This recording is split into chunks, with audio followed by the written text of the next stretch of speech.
اللہ مرد اس طرح سے کرے کہ عورتیں ان کی طرف متوجہ ہو اور بدکاری میں مبتلا ہوں، اور عورتیں اس لیے سجے سورے کہ مرد ان کی طرف متوجہ ہو کر بدکاری کے اندر مبتلا ہو جائے۔ میرے آقا صلی اللہ علیہ وآلہ وسلم کی کنیزوں سے ایک بات کہنا چاہتا ہوں، سورنا عورتوں کو ضرور ہے لیکن باہر نکلنے کے لیے نہیں بلکہ اپنے شوہر کے لیے۔ یہاں تک فرمایا گیا جو عورت اپنے شوہر کا دل خوش کرنے کے لیے بنتی اور سمرتی ہے، اللہ تبارک و تعالی ایسی عورت کو نفل نماز پڑھنے سے زیادہ ثواب عطا فرماتا ہے۔ لیکن یہاں بازار میں جانے کے لیے نہیں سمرنا، ولیمے میں جانے کے لیے نہیں سمرنا، باہر نکلنے کے لیے نہیں سمرنا۔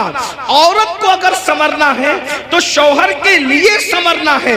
اور ایک بات بھی اپنی بہنوں سے کہہ دوں، اللہ کے رسول علیہ السلام نے تو یہاں تک فرمایا جو عورت عطر اور خوشبو لگا کر اپنے گھر سے نکلتی ہے کہ وہ خوشبو مردوں کو اپنی طرف مائل کرتی ہے، ایسی عورتیں قیامت کے دن زانیہ عورتوں کی حیثیت سے اٹھائی جائے گی۔ اللہ اکبر، زناکار عورتوں کی حیثیت سے اٹھائی جائے گی۔ عورتوں کو باہر نکلتے وقت تو خوشبو بھی نہیں لگانا چاہیے، اور برقع بھی ان کو ایسا پہننا چاہیے کہ اتنا ڈھیلا ڈھالا برقع ہو کہ اللہ اکبر کہ پہننے والی عورت جو ہے وہ اس کا جسم چھوٹا ہے یا بڑا ہے، اس کا جسم دبلا ہے یا موٹا ہے، اس بارے میں کسی کو اندازہ نہ ہو۔ اتنے ڈھیلے اور اتنے بھدے کپڑے پہننے چاہیے برقعے کے حوالے سے۔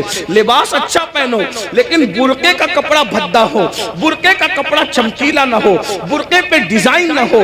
امام غزالی رحمت اللہ علیہ نے آج سے 900 سال پہلے فتویٰ دیا تھا کہ ڈیزائن والا برقع پہننا جائز نہیں ہے۔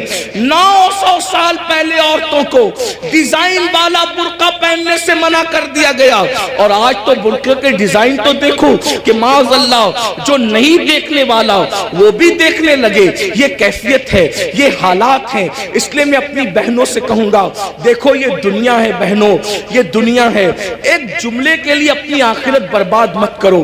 یہی ایک جملہ نا کہ سہیلیوں میں بند سمر کے جاؤں گی تو سہیلیاں کہے گی تو کتنی اچھی لگ رہی ہے، بس ایک جملہ، اس ایک جملے پہ اپنی آخرت خراب کر رہی ہو، اس ایک جملے کو سننے کے لیے اپنی آخرت برباد کر رہی ہو۔ میری بہنوں کون کیا کہے گا؟ سہیلیاں اتنا کہے گی، رشتہ دار کی عورتیں اتنا کہے گی تو کتنی اچھی لگ رہی ہے، اور بڑھ کر ایک لمبی گالی بھی دے دے گی کہ تو بالکل ہیروئن کی طرح لگ رہی ہے۔ میں سمجھتا ہوں کہ ہم کو کوئی ہیرو یا ہیروئن کہے اس سے بڑی کوئی گالی مجھے نہیں لگتی۔ کیوں؟ اس لیے کہ ہیرو ہیروئن کون ہے؟ یہ وہ لوگ ہیں جو اسکرین کے سامنے آ کے زنا کرتے ہیں، یہ ناچتے ہیں۔ تو کس کوئی ہم کو نچنیا، بھئی اگر کوئی کہے کہ تو مولانا لگ رہا ہے تو مولانا کا مطلب کیا؟ علم والا۔ مولانا کا مطلب کیا؟ شریف۔ مولانا کا مطلب کیا؟ نمازی۔ مولانا کا مطلب کیا؟ متقی، پرہیزگار۔ اب اگر کوئی کہے کہ تو ہیرو لگ رہا ہے، کہ تو ہیروئن لگ رہی، تو آپ مجھے بتائیں کہ وہ لوگ کیا کیا کرتے ہیں۔ میں کسی سے نفرت نہیں کرنے کی بات کر رہا ہوں، میں کوئی نفرت کی بیج نہیں بولنے آیا ہوں، لیکن ایک بات کہتا ہوں، اسکرین پر آ کر کے زنا کرتے ہیں کہ نہیں کرتے؟